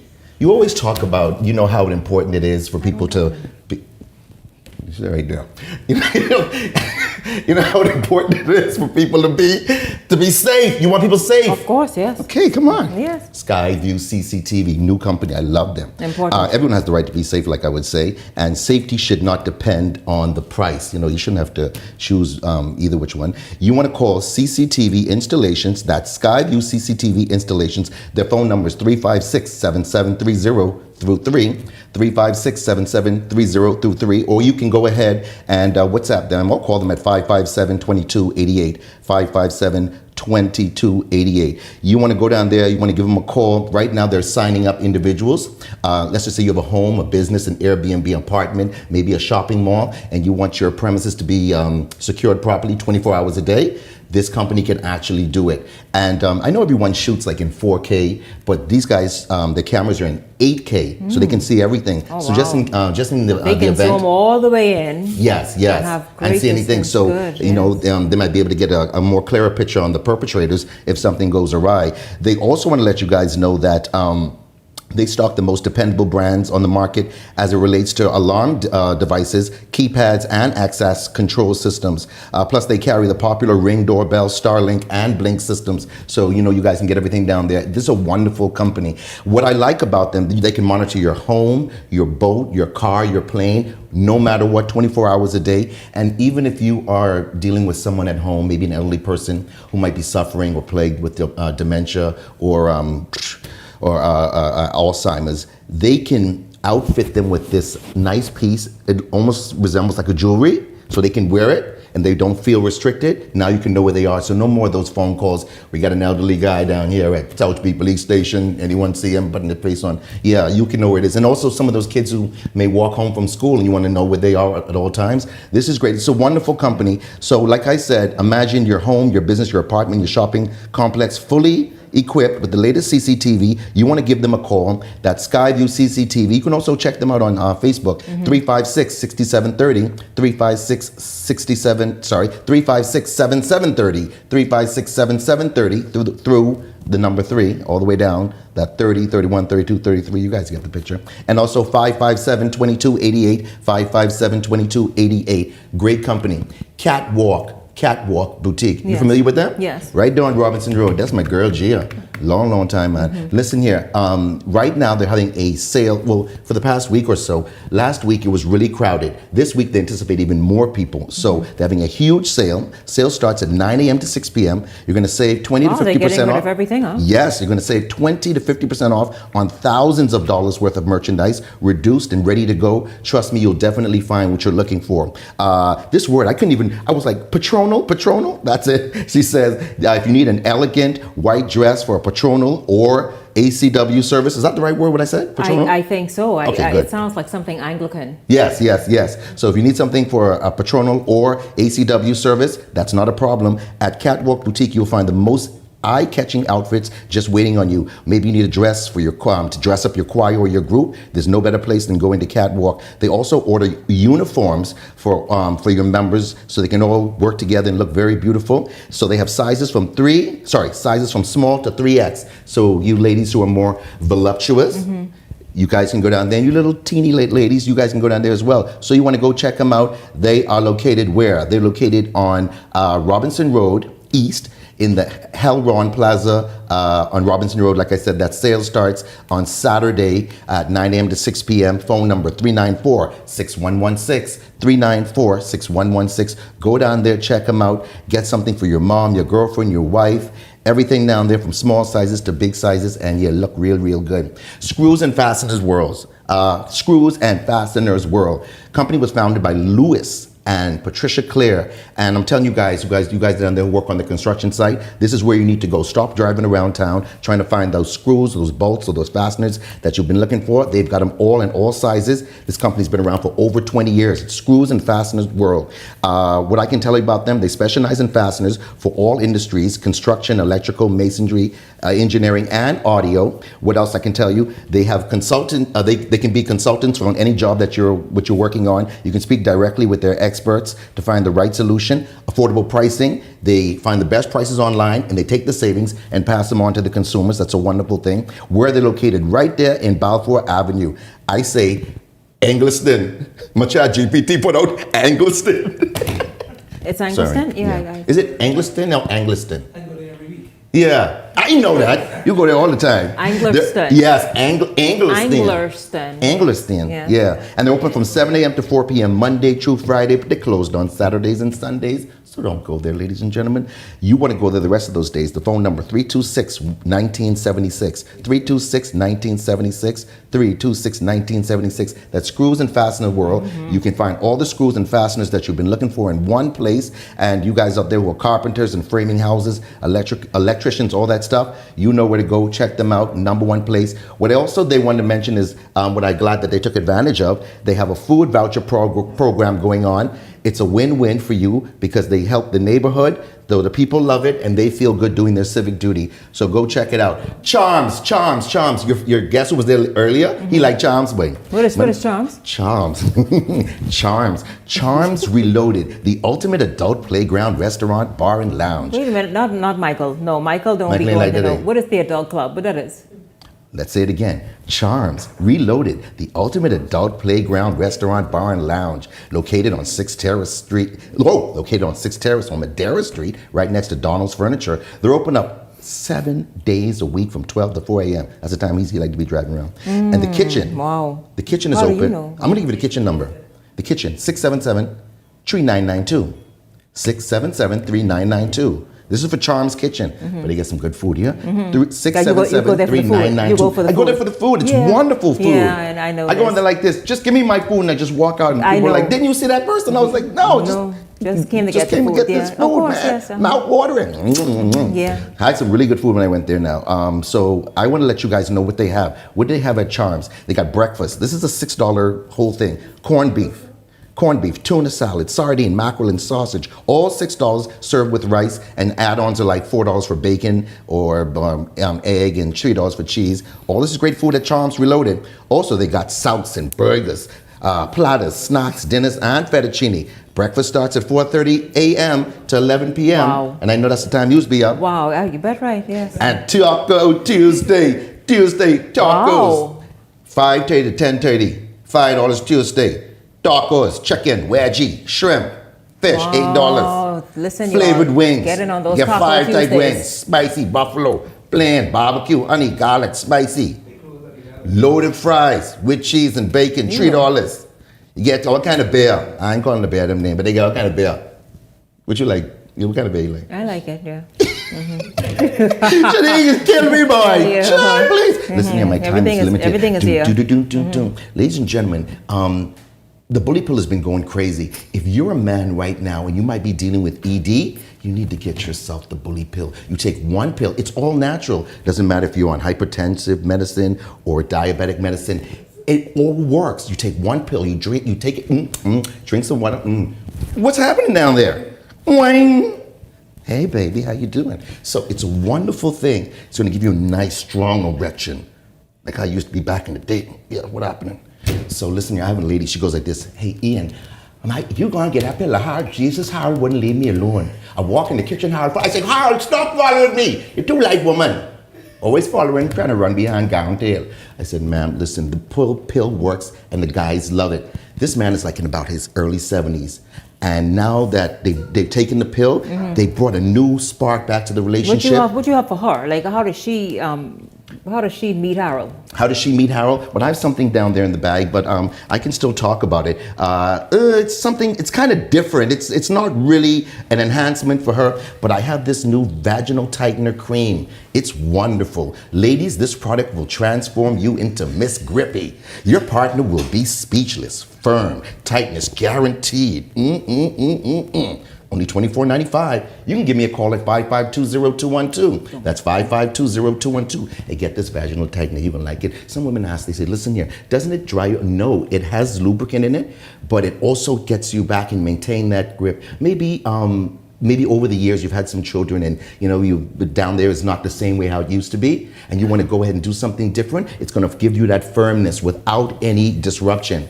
It's a wonderful, wonderful product. It's only $24.95. You're going to get it. It's called the Vaginal Tightener Cream. Put on the street. We call it, give me that Miss Griffey. Sorry. Also, still talking about that. What he was drinking out there while we were here doing the show? What was happening out there? Shala, I know. Listen. The Rose Toy. What is that? The Rose Toy. They love the Rose Toy. What's going on with this Rose Toy? So this Rose Toy is absolutely amazing. It's only $55. It's a great adult toy for you women. You can use it with your partner or use it by yourself. It's a great thing. What? You're gonna get. You love it. Just tell them what the prophetess say. Prophetess say. Prophetess say. Hebrew. What it is? Hebrews what? What it is, man? Hebrews 13. Hebrews chapter 13, verse 4. The marriage bed is undefiled. Oh, yeah. Pastor wife called me and she says, sometime I tell Pastor, sometime I'm going to be defiled. I said, Miss, you got to stop it, Boy, listen here. These people, hey, look at it. There's a lot of people from the church who call me. Yeah. They call me, said, Ian Thomas, I might be a man of the cloth, but I still is a man. These church wives got to keep it together. I'm trying to tell y'all, stop playing. Keep it together. The Jimarito Eye Honey. This is a great product. It removes mucus from the eyes. So if you have blurriness or floaters, maybe you're dealing with cataracts or I had to change it. Get the Jimarito Eye Honey. It's only $75. You put it in your eyes once or twice a week and it clears up. It clears up, gets rid of all that mucus, blurriness and everything. It's going crazy. It's going bananas off the shelf.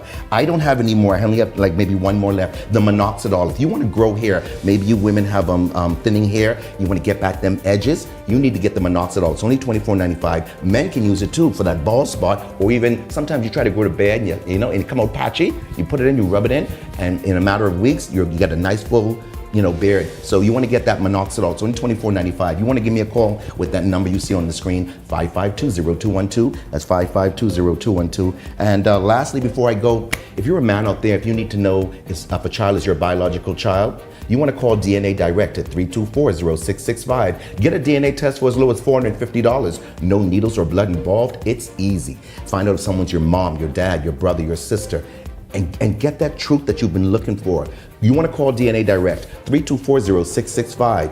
DNA Direct, when knowing the truth matters. Jesus, go get him something to drink. He did not even breathe. Man, come on, man. Not one breath. But his phone is be ringing, and babe, Shanique Miller, your show Ian, really is carry on bad, but he was live, y'all. How y'all could be calling him? Yeah, that bully pill. Yes, that. Thank you all so much for tuning in. Justin, you plan to say. Thank you all so much for tuning in this evening. It's certainly been a joy having you here. Ian is back tomorrow evening, by the way. It's been awesome having you hang out. For the entire Beyond the Headlines team, I'm Shanique Miller. Make it a great evening, everyone.